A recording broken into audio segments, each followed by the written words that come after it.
By Davenport Auto Park, the ride of your life. And also sponsored by Flores Glass, serving the area since 1977 with residential and commercial work.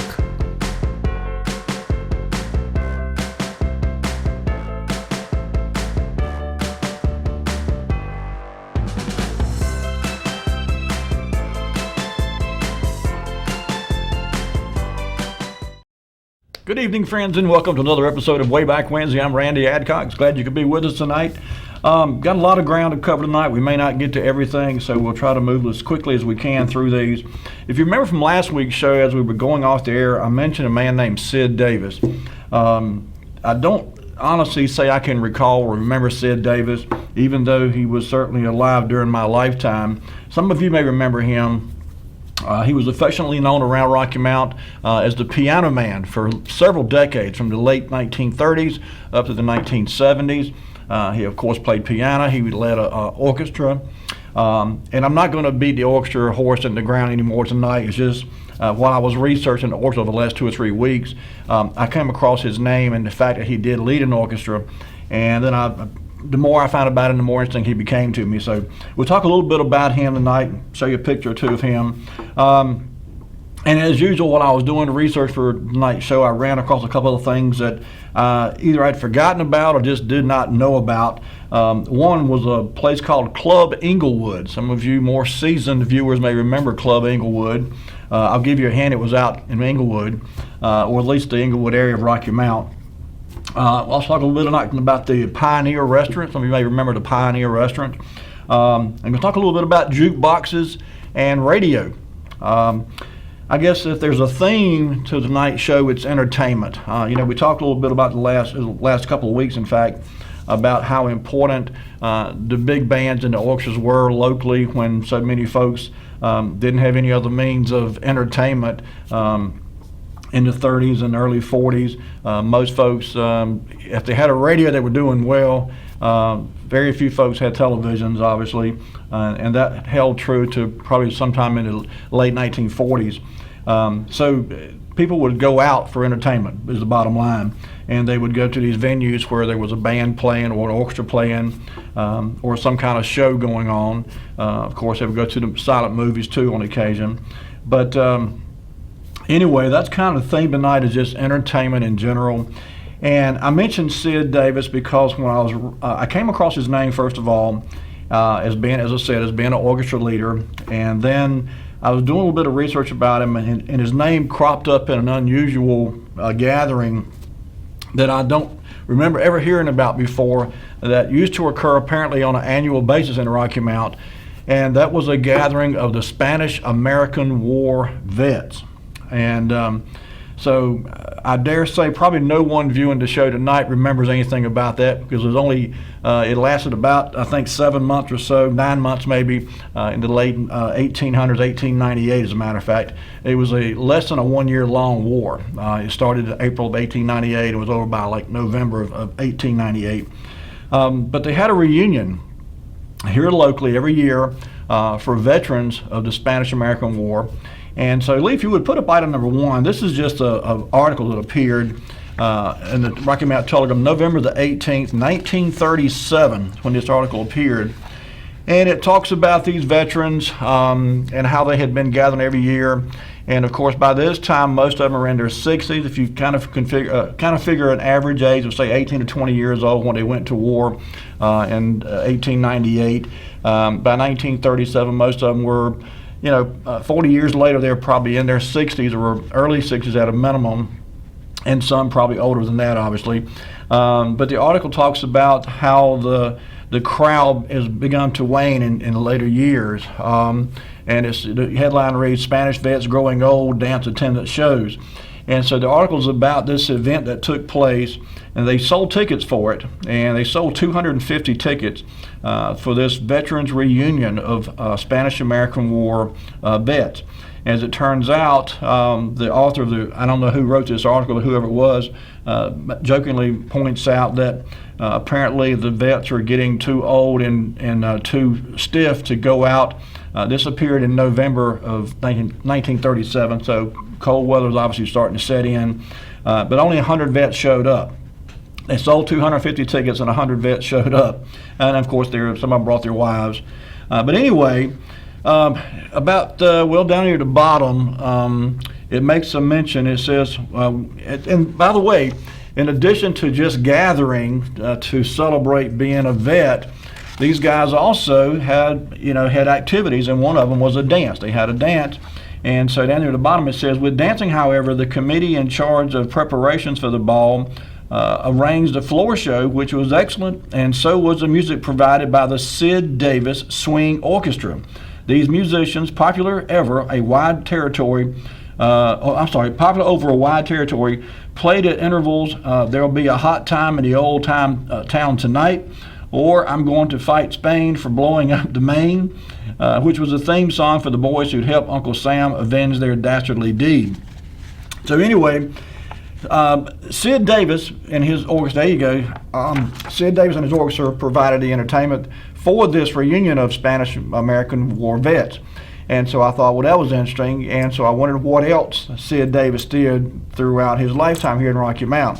And this was the first reference I found to him. And again, this is November of 1937, and Sid Davis already was a band leader, orchestra leader, and he was actually, I won't say he was on the same level as a Kay Kaiser, but he was very well known in music circles all over the country. I saw references where he mingled with and played music with some of the well-known band leaders and orchestra leaders across the country.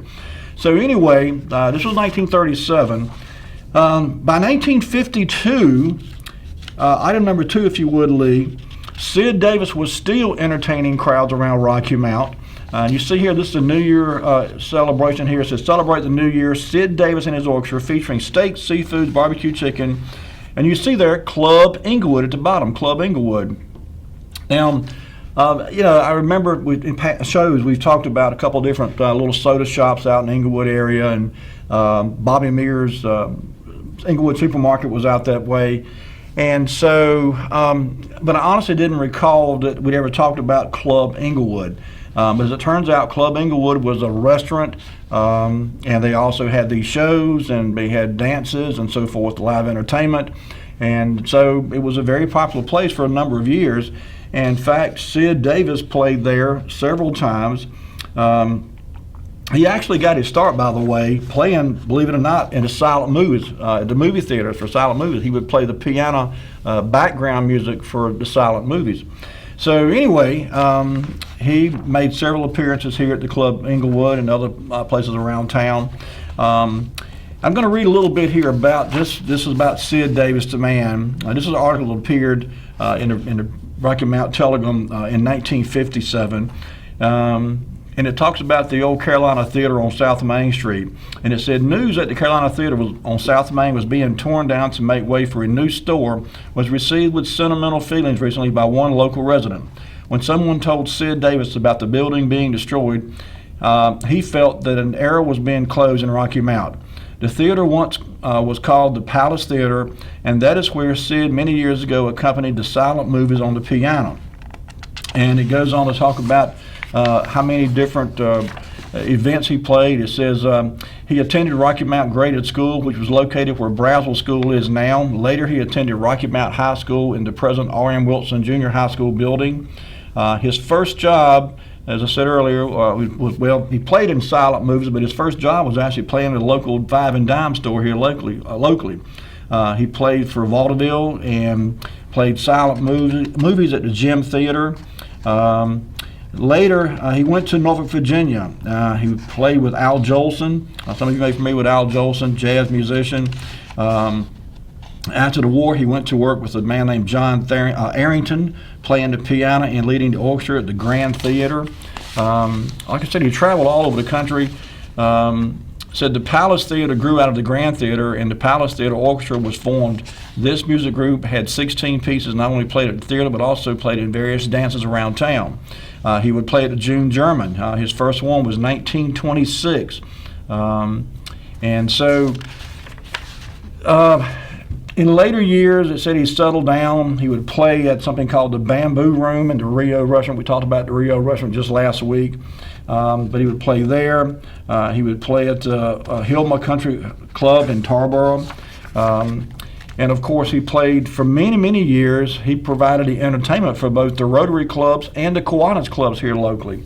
Lee, let's go ahead. Item number 3. I should have told you to put this up earlier. I'm sorry. That's a picture of Sid Davis. This was taken March 24, 1957, and it's an article about him that says, J. Sid Davis, Rocky Mount's king of the piano, grew up with the town, says he knows everyone. But he had a very long, illustrious career playing the piano. And like I said, he looks vaguely familiar to me, but I honestly don't know that I ever remember hearing him play or seeing him anywhere around town. Sadly, August 30th of 1973, Sid passed away. This is number 4. Lee, if you would, put that up.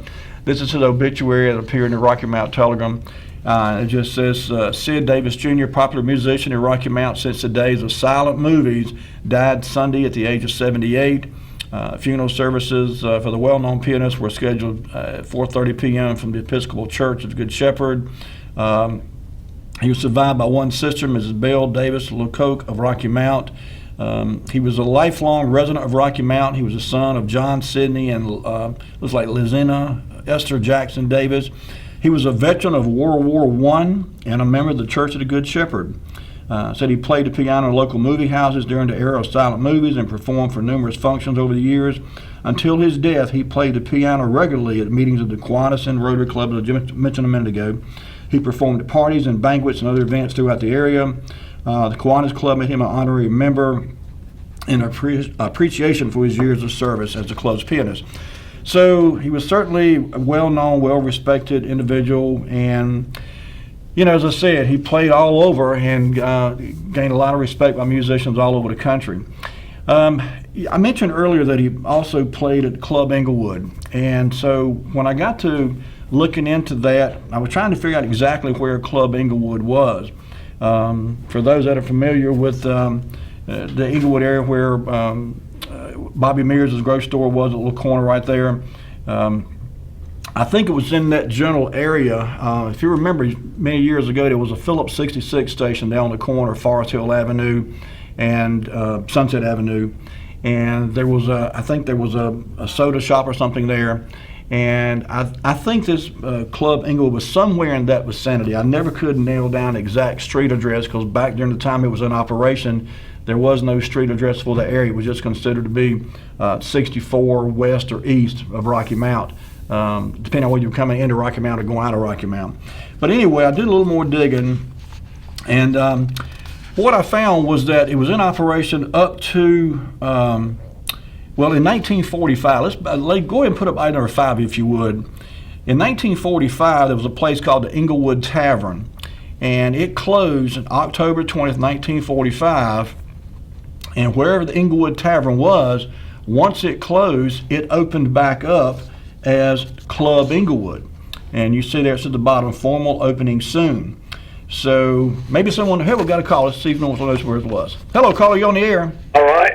What you're talking about out there at the corner where the Inglewood Tavern was, it was right there where that Phillips 66 station was at. It was in my high school years, it was the Inglewood Lunch Bar. It was a drive-in, a sandwich shop. Radio station WEED played music there up there in what they call the Platter Perch. But before that, it was known as the Inglewood Tavern, and before that, it was that name you just mentioned. Okay. Club Inglewood. Right. It used to be kind of like a steakhouse place before my time. I had an uncle one time that worked in that place when it was the Inglewood Tavern. Okay. Well, from what the article said here, this ad, in 1945, October 20, 1945, this ad appeared in the Rocky Mount Telegram, and you'll notice there it says that the tavern itself closed, and then the Club Inglewood opened up in the same spot. So right. The tavern preceded the Club Inglewood. Okay, that's what I was thinking it was located, but I wasn't sure. So thanks for clarifying that for me. All right. All right, buddy. Goodbye. Good night. Bye-bye. Okay, and so as Eric just confirmed for us, that was a location there where the Inglewood 66 used to be. There was quite a few businesses there over the years. But by 1945, like I say, Club Tavern had closed down. Club Inglewood opened back up. And Lee, while we're on the topic, let's go ahead to item number 6, because this appeared also in 1945, November 21st, 1945. There was some turkey dinner specials at 3 different restaurants in Rocky Mount, and they all shared this one advertising space in the Rocky Mount Telegram. At the top there, it says special turkey dinner, $1.10 at the Lantern Inn at 118 South Church Street. The second one says Thursday special, roast beef and all the trimming. Roast turkey and all the trimmings, $1 a plate at the Streetcar Diner. And then, of course, at the very bottom there, it says we will serve turkey dinners Thanksgiving Day, Club Inglewood.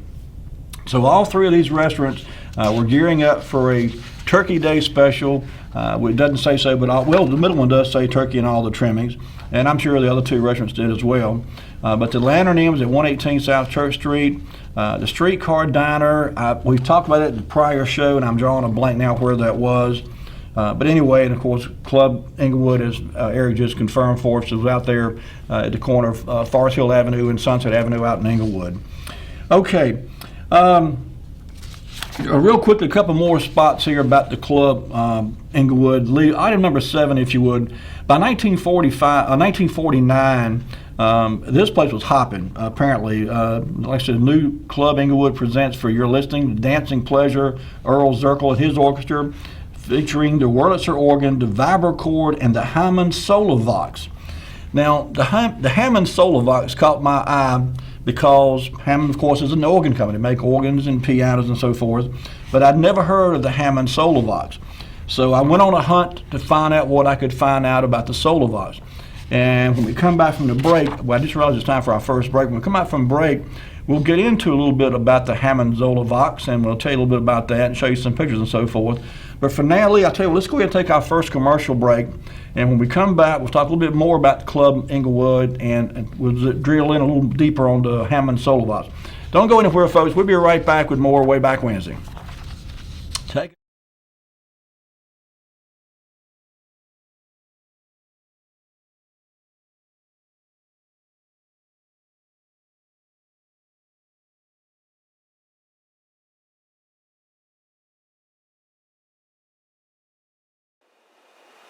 Today, having the right healthcare plan tailored to your specific needs is vital to your peace of mind.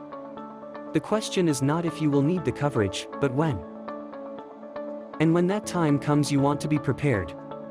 With the rising cost of medication, medical procedures, and doctor visits, you should know which is the right insurance plan for you. From life insurance, affordable health care, to Medicare, there are a lot of insurance options available, and choosing a plan can be overwhelming. Having Gus Tullis as your insurance professional on your side will give you peace of mind, because you will know you are covered with the insurance that meets your needs. Hello, my name is Gus Tullis of Gus Tullis Insurance, and I've been helping people with their insurance needs for well over 20 years. Call me today. I'll answer any question you have. 252-937-6913. Looking forward to hearing from you. I'm Daniel Moss, owner of Cornerstone Funeral Home, and I'd like to invite you and your family to give our family an opportunity to serve you in your time of need. And we offer a full line of funeral services, everything from visitations to graveside services to cremations on site with a live crematory, as well as a banquet hall to meet the catering needs of our families that we serve. We offer catering service. We offer refreshments prior to visitations and services of our family. And we want to invite you to come and experience the difference here at Cornerstone Funeral Home.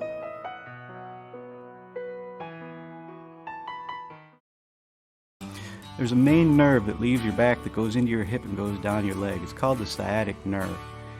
A back injury can put pressure on that nerve, causing pain, numbness, tingling. Chiropractors can actually help that. At the Hammer Chiropractic Center on Sunset, we know exactly what to do. We have very good relationships with the doctors in Rocky Mount. We like to co-manage people's care. Some medications may help us do our jobs, and our jobs may help their medications work better. If you or your loved one is living with hearing loss, and if you haven't found a solution that fits your lifestyle, then you should consult with the local experts at the new Hearing Aid Urgent Care in Nashville, North Carolina. Hearing Aid Urgent Care is the place to go for over-the-counter hearing solutions that will improve your daily life and communication between your loved ones and you. Purchasing in our store does not require any prescription or medical recommendation. Our team of experts does recommend a hearing examination so we can help you purchase the correct product for your personal needs. We hold regular listen and learn events so you can ask questions and work with the high-quality products from our vendors to find out what hearing device will best suit you before you buy. Open Friday and Saturday, 11 a.m. to 7 p.m. And you can call 252-459-4008 to find out more information. Hearing Aid Urgent Care located at 102 West Nashville Drive in Nashville, North Carolina.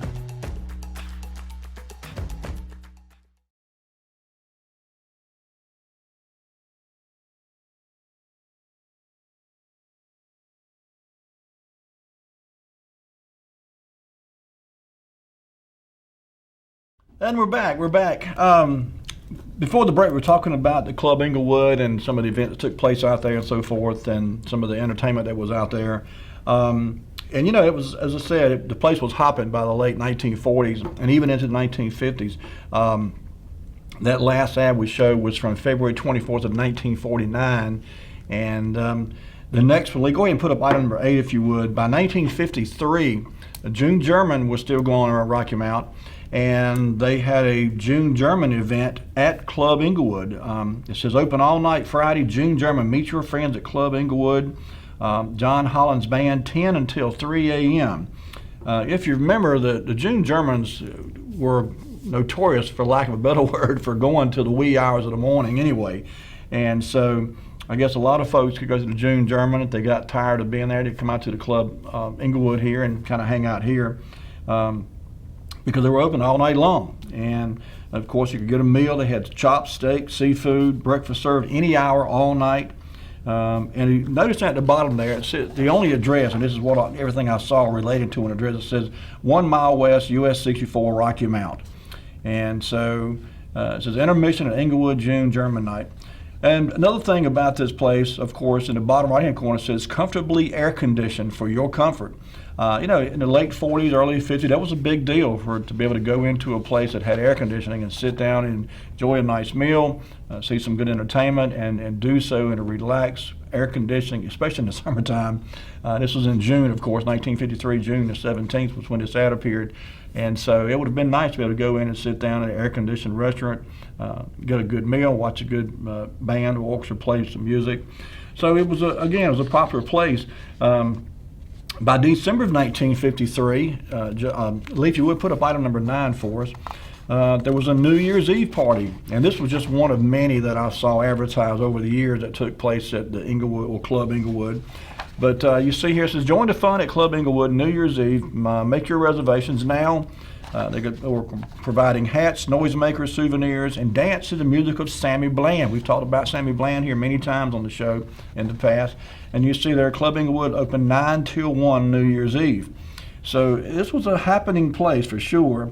And for many years, from like I think the first era was from 1940, 1943, 45, up to 1953. It was going strong. As I said, there were a lot of special events took place there too.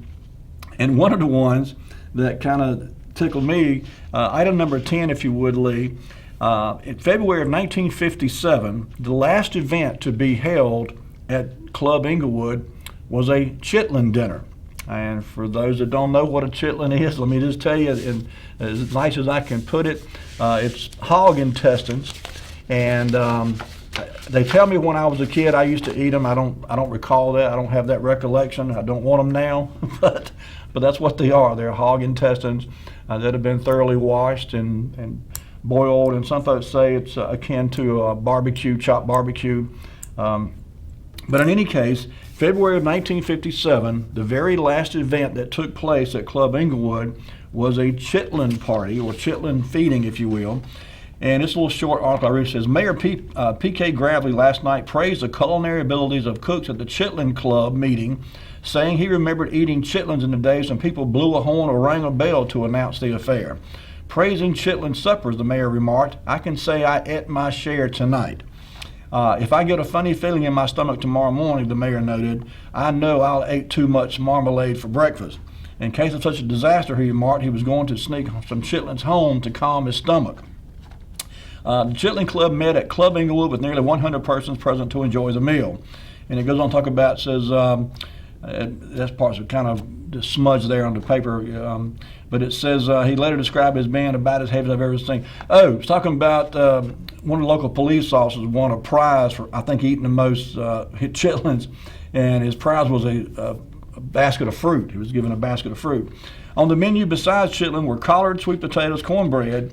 R.L. Wynn, president of the club, presided over the meeting. One more meeting of the club is planned for the year, probably to be held at the Pioneer Restaurant on 301A South, where Edgar Williams, owner and manager of Club Inglewood, plans to move after March 1st. So this was February the 12th, 1957. This was the last official event that took place at Club Inglewood. My guess is they probably still operate as a restaurant and serve food and so forth. But effective at the end of February, February 28th, I'm guessing. I'm not sure what day that was. But they closed, and then Edgar Williams, the man who owned and ran Club Inglewood, opened up a new restaurant on 301 Alternate South, and it was called the Pioneer Restaurant. So, Lee, if we're good, let's go to item number 11. From the 1955 city directory, I found this listing, and you see there it's highlighted in bluish green there. It says Inglewood Gulf Station, and then beneath that you see Inglewood Lunch Bar, and then you see Inglewood Steakhouse. Okay, Inglewood Steakhouse. Edgar Williams ran that. This was in 1955, of course. So that was, I guess, another name for the Club Inglewood, was the Inglewood Steakhouse. Yeah, I thought that was interesting because this was the first time I was actually looking to see, this is when I was trying to find a street address, and I was looking everywhere, and I happened to pull up one of my Rocky Mount City directories that I've got online, on my computer, I mean. And so when I saw what this was, and of course this is the same gentleman, this Edgar Williams that owned and ran Club Inglewood, in this Rocky Mount City directory listing from 1955, it's listed here as the Inglewood Steakhouse. And you see the address is listed here simply as US 64 East. So anyway, all right. So I mentioned, and I got a little bit out of order there, but I just wanted to show you that that's how another listing for the restaurant in 1955. So back to 1957, February of 1957, as I said earlier, the Club Inglewood was closing down, and the Pioneer Restaurant, which was Edgar Williams' new restaurant, was fixing to open up. Item number 12, if you would, Lee. And again, this was dated February 26, 1957, and the headline here reads, Pioneer Restaurant plans for opening on Saturday night. Final preparations were being completed this week for the grand opening Saturday night of Pioneer Restaurant, located at 2900 South Church Street, a new establishment to be owned and operated by Edgar A. Williams. Opening night looks like will be broadcast over radio stations WCEC, WFMA, and Weed Radio between 10 and 11 o'clock Saturday night. Williams will feature a dance band and a pianist at his new restaurant, which will succeed Club Inglewood. The club, which Williams now operates, will close Wednesday night. At the new place, charcoal steaks, spaghetti, and seafood will be offered. Williams said certain nights will be designated for spaghetti and seafood specials. Space will be available for private parties and family nights.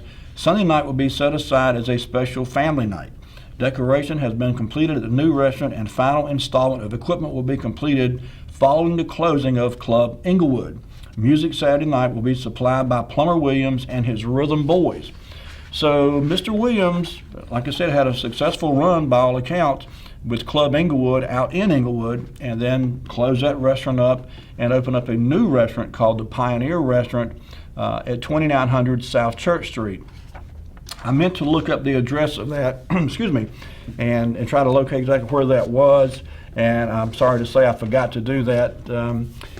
I'm not exactly sure how far south on Church Street that would be. I'm going to guess maybe somewhere in the neighborhood of the old Davenport Motor Company building. It may be further south than that. I'm thinking in my mind somewhere in that vicinity, but it could be again further down. It may even be on the other side of the Nashville Road intersection down here where Nashville Road comes into Church Street. Okay, so if you remember, before we took the break, last break, we were talking about some of the locations that Sid Davis played at, and one of the advertisements at the Club Inglewood made a reference to a orchestra that was playing there, and they had a Wurlitzer organ, the vibracord, and something called a Hammond Solo Vox. And so I was not familiar with the Hammond Solo Vox, and I felt it was some kind of musical instrument, but I had never heard of it and didn't know anything about it. So I began searching in earnest, trying to find out what I could about the Hammond Solo Vox. And what I found out was that this was a really neat piece of musical equipment. It was literally the very first synthesizer. Now, for those that may not be familiar with a synthesizer, they really came into popularity in the 1960s and even into the 70s. But they were able to produce electronic music, if you will. They were kind of the forerunner or the precursor to modern day electric keyboards. They used a very sophisticated electronic circuitry that utilized a keyboard like a piano keyboard, and pressing different keys would generate different audible sounds. And so a lot of what was commonly called psychedelic music or funky music utilized a synthesizer. And as it turns out, the Hammond Solo Vox was one of the very first synthesizers. Lee, if you would, put up item number 13 for us. This is a picture of a Solo Vox synthesizer. And what you're seeing there is the speaker cabinet itself, and then you see the little keyboard there. And this thing was really neat. It actually had mounting brackets on it that would allow it to be mounted up underneath the keyboard of a standard piano. So if someone knew how to play the piano, they could be playing the piano and then reach down below the keyboard on the piano and begin playing this keyboard here. And for its time, for 1940s, when this thing was created, it was really sophisticated electronics. I mean, like I said, I didn't know there was anything like this that was in existence back in the 1940s. But certainly by 1949, this device was in use, and it was actually created even earlier than that. I've read a couple of references that said it could have been around as early as 1944, 45. My guess is probably some of the technology that was developed during World War II went into developing this piece of equipment. But this is what it looked like. And like I said, the bigger brown box is a speaker cabinet, and then you see the keyboard below. This thing had a sliding mechanism under the bottom of it that would allow you to like do pitch bends. You press a key and play a note. As you slide this little bar under it back and forth from left to right, it would actually vary the pitch of the note. So had a lot of neat functions for that time frame. Item number 14, Lee, this is just another picture of the same thing, a little close-up picture. There you see the keyboard there, and they've taken the wiring assembly away in this picture. But as you can see, it was very simple, very short little keyboard, only had like, I don't know, 15, 20 keys, maybe something like that. And it would only play one note at a time. In other words, you couldn't play chords like you do on a piano where you hold down 3 or 4 keys at once, because the first key you pressed, it locked on that note, and then until you lifted that finger off of that key, any other key you pressed wouldn't play at all. So you were kind of limited to doing one finger notes. But again, you know, for the 1940s, this technology was pretty impressive, and I was just kind of blown away to find that big bands were using this kind of technology as early as the late 40s and into their 1950s, in fact, because I really thought that this technology didn't even come into being until the mid to late 1960s. Obviously, it was around much sooner than that. So anyway, along the theme of entertainment, we've talked about the last few weeks, certainly the big bands and the orchestras and so forth, and how important they were for people's entertainment. And you know, going out to eat in a restaurant, to watch a show and so forth was a big deal for a lot of people. In the 1930s and 40s, a lot of people didn't have a lot of money, and so going out to eat and going out to a nice restaurant, seeing a show, seeing a band, whatever, maybe doing some dancing, was kind of a special occasion. I mean, it was not something that was like now, you know, young people go out on every night of the week somewhere. But back in the 30s and 40s especially, even more so, probably back in the early 30s during the Depression, it was just very rare to have any money to do anything with. And so these events were really important. By the time World War II came around in the early 1940s, a new kind of entertainment was coming on the scene, I should say, and it literally changed the American landscape for music entertainment, particularly in clubs and places where you would have large groups of people. That's not to say that bands went away. They certainly did not. They were still very popular. But in absence of the ability to bring in a band, the jukebox came along and came on scene. And it was really interesting to see the transition from not having anything like that would do what a jukebox did, to see how it over the years manifested itself and became a very important part of entertainment in a lot of places. Lee, if you would, put up item number 15. The Rocky Mount Telegram, July the 7th, 1941, this article appeared, and the picture is terrible, I apologize. That's a picture of a jukebox there on the left and a couple dancing on the right. And it says, a jukebox is what you put a nickel in and music comes out. A man named Edison made it possible, and the Buffalo nickel made it practical. It is a combination phonograph and period piece. You put in your nickel, and you make your choice. For 5 cents, you can get Tales of Vienna Woods, Jeannie with the Light Brown Hair, or the Hut Hut Song. For 5 cents, you can get Dorsey, Krupa, Lombardo, Juergens. For 5 cents, you can get Crosby, the Andrews Sisters, Eddie Howard, or Yvette. For 5 cents, you can get The Life of the Party. So, like I said, by 1941, the jukebox had come on scene. And again, I've not seen this anywhere in print, but my suspicion is that there's probably some technology that involved during World War II. This is 1941, obviously very early, but the point is that a lot of this technology was being developed by the military to do certain things with, and eventually it spilled over into civilian life. But jukeboxes hit the scene with a major splash and really changed the landscape of music entertainment in clubs and bars and restaurants and so forth. And I just realized it's time for our next commercial break. Lee, bring it back to me a minute if you would. When we come back from the break, I'm going to talk a little bit about jukeboxes, and I did a little bit of research and found a little history about jukeboxes and how they came into being.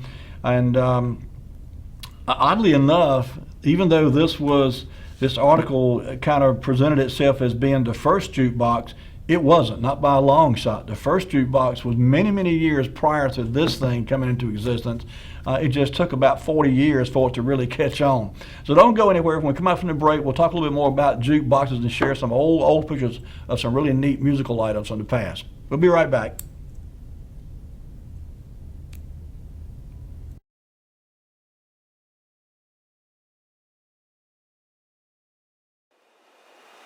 Today, having the right healthcare plan tailored to your specific needs is vital to your peace of mind.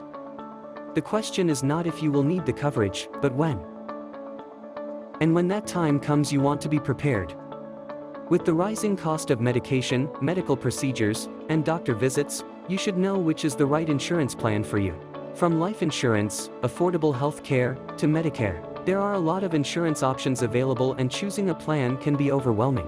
Having Gus Tullis as your insurance professional on your side will give you peace of mind, because you will know you are covered with the insurance that meets your needs. Hello, my name is Gus Tullis of Gus Tullis Insurance, and I've been helping people with their insurance needs for well over 20 years. Call me today. I'll answer any question you have. 252-937-6913. Looking forward to hearing from you. I'm Daniel Moss, owner of Cornerstone Funeral Home, and I'd like to invite you and your family to give our family an opportunity to serve you in your time of need. And we offer a full line of funeral services, everything from visitations to graveside services to cremations on site with a live crematory, as well as a banquet hall to meet the catering needs of our families that we serve. We offer catering service. We offer refreshments prior to visitations and services of our family. And we want to invite you to come and experience the difference here at Cornerstone Funeral Home.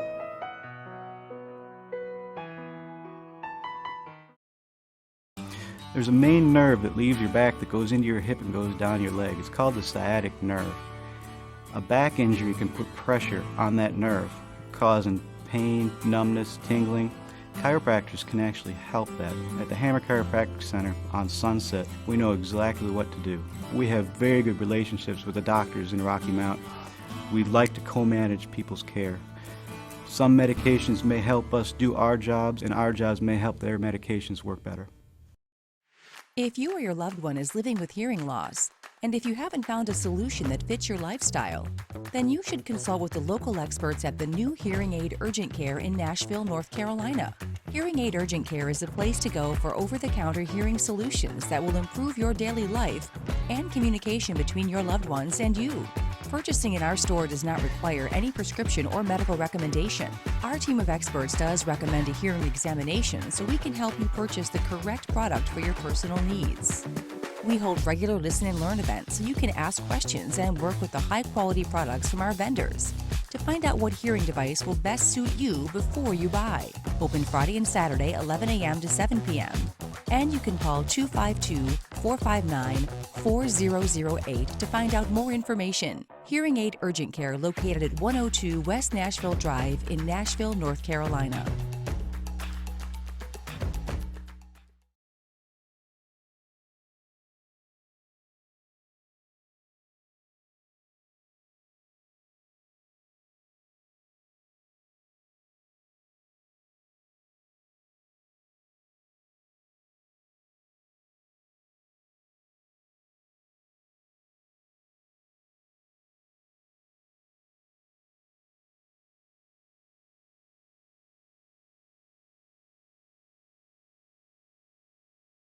Shared some information that he remembered from back in the late 1950s. What he was saying was, if you know where Buck Overton's used to be, there, I think there's a cell phone place there now in that building, but remember where Buck Overton's was? Right beside Buck Overton's was the American Legion, and then over behind the American Legion was a dance hall. And so the caller said he couldn't confirm whether or not that dance hall had any relationship to the Club Inglewood, and it may not have. We're not sure about that. But it was news to me. I never heard about there being a dance hall back there behind where the old American Legion building used to be. So don't know if any of you remember going there or dancing there. If you do, and I forgot to give a number out earlier. 407-1111 is a number. If you got a member you want to share with us or want to contribute to the conversation, we'd love to hear from you. Before the break, we were talking about jukeboxes and. You know, certainly in the 1940s and 50s, jukeboxes hit the scene, so to speak, in a big way. Almost every restaurant, every bar, every nightclub had a jukebox. You know, TV shows like Happy Days tend to kind of give us a modern version of jukeboxes, but they were certainly very popular and remain so to this day. You can still buy, and I'll show you an ad a little bit later on, for a jukebox you can buy for your home today if you want one. But the truth is, jukeboxes have been around since the late 1800s, and that was something news to me. I found a little bit of history, and I'm going to read just a little bit of this for you here. It says, coin-operated music boxes and player pianos were the first forms of automated coin-operated musical devices. These devices use paper rolls, metal disc, or metal cylinders to play a musical selection on an actual instrument or on several actual instruments enclosed within a device. So it was kind of like the old wind-up Victrola thing. You could put, they had coin-operated versions of those too. You could put a coin in.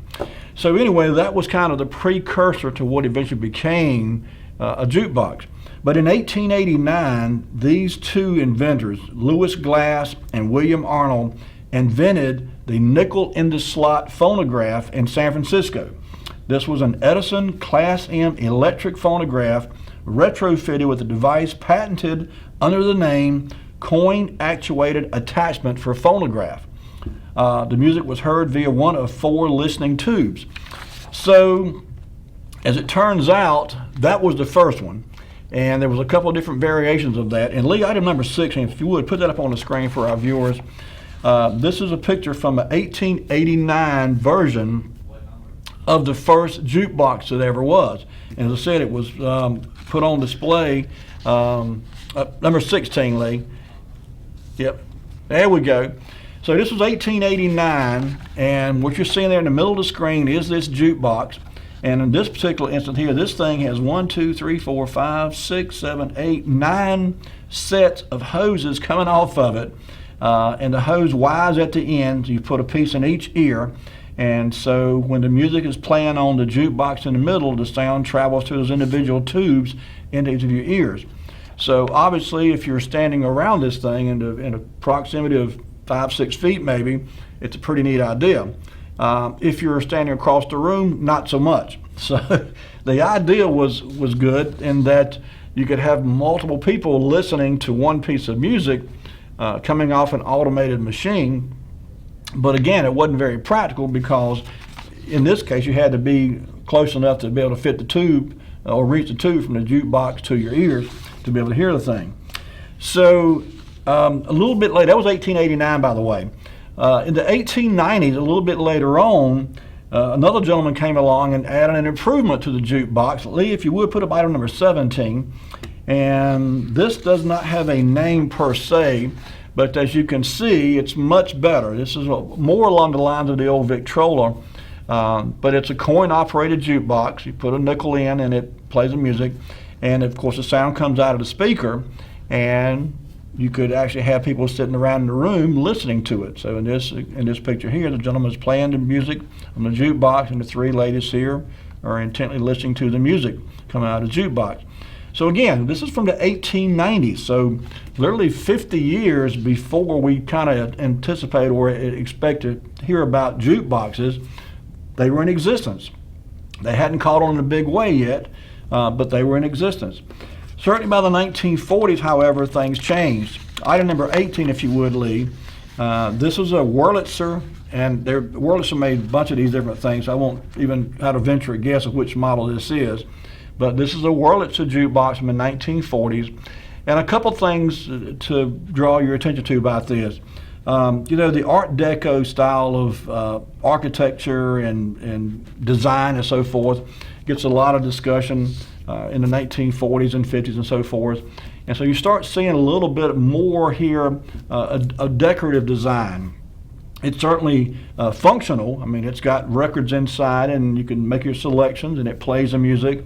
There are speakers in this thing that would, produce a sound and push it out to fill the room. But this thing is really a work of art. You just look at it from top to bottom. It's just a lot of detail here, and it was designed to show off, if you will, and to be something that would really look neat in a restaurant or a bar or a nightclub and draw people to it. People wanted to be around this thing and make their music selections. And so it was in some ways a neat idea because it would bring people together, but at the same time, it would allow you to, instead of having to hire a band and accommodate a 15 or 16, 20-piece band, you put one jukebox in the corner and let the audience pay their own weight, pay their own music. They just keep lining up to put nickels in this thing to play. So it made it a really good investment for the bar owner or the restaurant owner, whatever. He didn't have to hire a band to come in. He didn't have to accommodate a long list of demands from the orchestra about what they wanted to eat, what they wanted to drink, and so forth. You put this jukebox in there, and the people would come by and put their own money in it and play their own music, and it would go on indefinitely. So it was a pretty neat marketing idea from that standpoint. By the 1950s, however, jukeboxes were really the big thing. We mentioned earlier about the Happy Days TV show and Fonzie going up and banging on the jukebox to get his favorite song to play. Item number 19, Lee, when I saw this picture, I immediately thought about the Happy Days TV show and Fonzie. You look at if you didn't know what year this was, you could just a dead giveaway looking at this gentleman's hairstyle here. But this is obviously from the 1950s. And he's walking up there to put his, probably still a nickel, maybe a dime by now. I'm not sure how much they were in the 1950s. But as you can see there, there's a selection across the front. You'd pick whatever music you wanted to play, put your money in, hit the button, and it would play the record. And so, things were starting to change. This was a black and white picture, but I can assure you this thing was probably really elaborately decorated too. Oh, we got a call. Let's get this call. Hello, caller. You're on the air. All right. You're talking about those jukeboxes, and when they first came out in the 40s, they knowingly in those years played those old big 78 RPM records. And then later on, Jimmy Thorpe has told me some time ago that the large hole records that were vinyl, they were introduced to the American market in the summer of 1948. And Okay. then all those jukeboxes had to be redesigned to accommodate the 45 RPM large hole records. Interesting. Well, they obviously went through a couple different transitions over the years, so that makes sense that would have to be done. All right. Sure. Okay, buddy. Thank you. Goodbye. Goodbye. Okay. So again, this is 1950s, and like I said, it's a black and white photograph, so you really can't get a real good idea about what this thing looked like in color, but I'm sure it was very, very colorful, very well lit up. These things were, neon lights and sparkles and just all kind of fanciness. And jukeboxes still in existence today, of course. I did a search just to see, out of curiosity, what one would cost today if you want to put a jukebox in your house. And lo and behold, you've seen the Wayfair commercials on TV that sell everything from kitchen tables to pillows for your couch and everything else. Well, you can get a jukebox, as a matter of fact, from Wayfair also. Lee, if you would, put up item number 21, if you would, for us. And oh, actually, you know what? We skipped one. This is from the 1960s. My apologies. Yeah, this is a Sebring from the 1960s. And again, very, very sophisticated piece of equipment here. Really, you can see it's got a whole line of records up top there. And these things could play, I'm not sure what the limit was as far as how many records it would hold. I would certainly guess 50 to 100 maybe, some of them probably more than that. But this was one from the 1960s, okay? All right, so now, Lee, if you would, now put up item number 21. I got ahead of myself there. But this is what I was going to show you. This is available for sale right now for $1,941. You can have a jukebox of your own. It doesn't give the dimensions here, so I'm not sure how big this thing is, but it's obviously reminiscent of the ones from the 1940s, 50s, and 60s. Very elaborately detailed. It's got the many lights and so forth, many colors and so forth. I was, a little surprised that you get one that cheap, because I did see some advertisements for the earlier model jukeboxes that were literally $8,000 and $10,000. The more commercial units, I'm sure were more robust and probably designed a little beefier to be used, by a lot of people a long period of time. But yeah, you could spend $8,000 to $10,000 on a jukebox, even back in the 1960s. So for $2,000 now, you can get one for your man cave or she shed or whatever you want, and enjoy your own music on your own jukebox. So we're talking about entertainment tonight, and certainly jukeboxes played a big part of entertainment, just like the orchestras did. But kind of in between, if you will, in between the orchestras that kind of came on in the 1920s and went through the 30s and so forth, and went on into the 60s and 70s even, in between that period and the period where the jukeboxes kind of became more mainstream, and then before the televisions became in every household, and sometimes 3 or 4 in every household, the radio was king. And so I was kind of curious about the time frame for radio. And we're about to run out of time, so Lee, real quick, if we could, let's put up item number 22. This is probably one of the first uses of an actual radio by civilians. Now keep in mind, the military was using radios in the mid-1900s. This picture was taken in 1919. And in 1919, this couple got married in airplanes. And the couple went up in one airplane, and the preacher went up in another airplane, and he performed the wedding ceremony over the radios in the airplanes. And so these two folks were married over radio in an airplane in 1919. So again, even though they were probably using military radios in these aircraft, it was kind of, you might say, the first really civilian use for radios. So by 1922, just 3 short years later, item number 23, Lee, Rocky Mountain Telecom had this ad, and it was a radiogram for investors, and it was basically a warning by Planners National Bank saying, hey, radio is coming on, you're going to be approached by folks who want you to invest in it. It's a new technology. Before you put any of your money into investing in radios, come see us and let us check it out for you. So it's kind of ironic that Planters Bank was just a little bit leery of radios and investing in radios in the 1920s. Number 24, Lee, radio, by 1929, radio was all over the country, obviously, and they sent a radio expert to Rocky Mount to make sure that people who owned a radio in Rocky Mount could get reception. And so there was some, it says conditions which affect Rocky Mount's radio reception will be inspected by federal government experts here during the week of April 15th.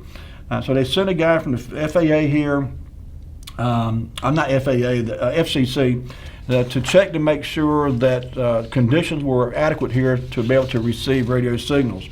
By 1934, Lee, item number 25, you could buy a stove with the radio in the stove. I've seen some fancy stoves in my time, but never seen one that had a radio. But this is in the Rocky Mount Herald, by the way, October 12, 1934. The Rocky Mount Public Utilities Department has recently received a new supply of gas kitchen ranges equipped with radios. So if you wanted to listen to the radio while you're cooking on the stove, you could get a radio in your stove. Item number 26, Lee, Firestone store. By 1935, this is September 1935, radios were hot as firecrackers. Everybody that sold anything sold a radio. Firestone had several. These were all tube radios, of course. You could get a 5-tube set, a 4-tube set, a 7-tube set. Obviously, the more tubes it had, the better quality, supposedly. Probably would play louder, too, but it's also more expensive. By 1939, Lee, number 27, this was an ad that appeared. Carolina Electric Construction Company was selling a radio and phonograph combination. We had one of these when I was a little boy. I don't recall what brand it was. I want to say it was a Magnavox. I could be wrong about that. But I didn't realize they came out as far back as they did. This is 1939, and you could buy a radio phonograph combination in one cabinet, and these things were the cat's meow. There's no pricing on here. I would imagine they were pretty pricey still.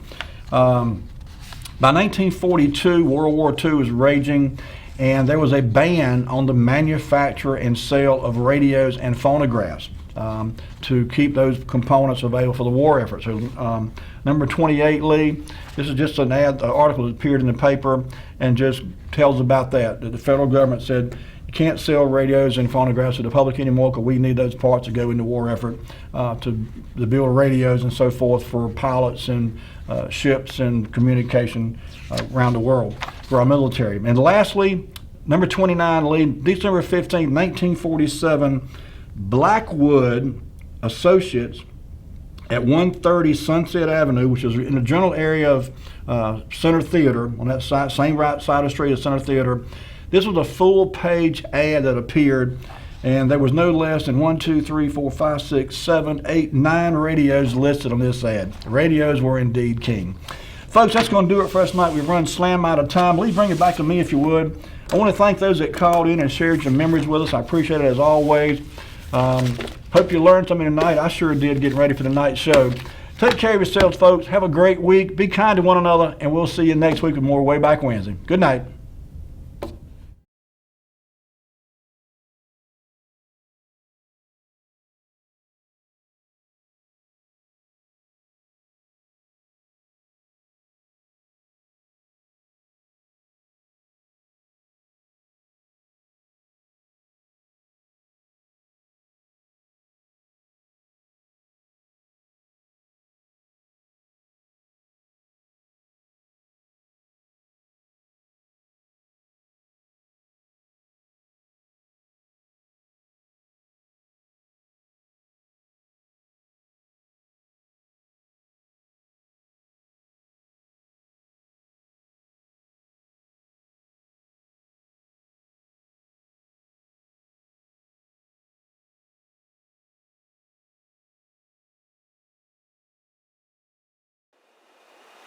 Today, having the right healthcare plan tailored to your specific needs is vital to your peace of mind. The question is not if you will need the coverage, but when. And when that time comes, you want to be prepared.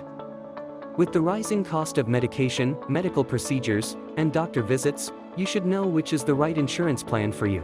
From life insurance, affordable health care, to Medicare, there are a lot of insurance options available, and choosing a plan can be overwhelming.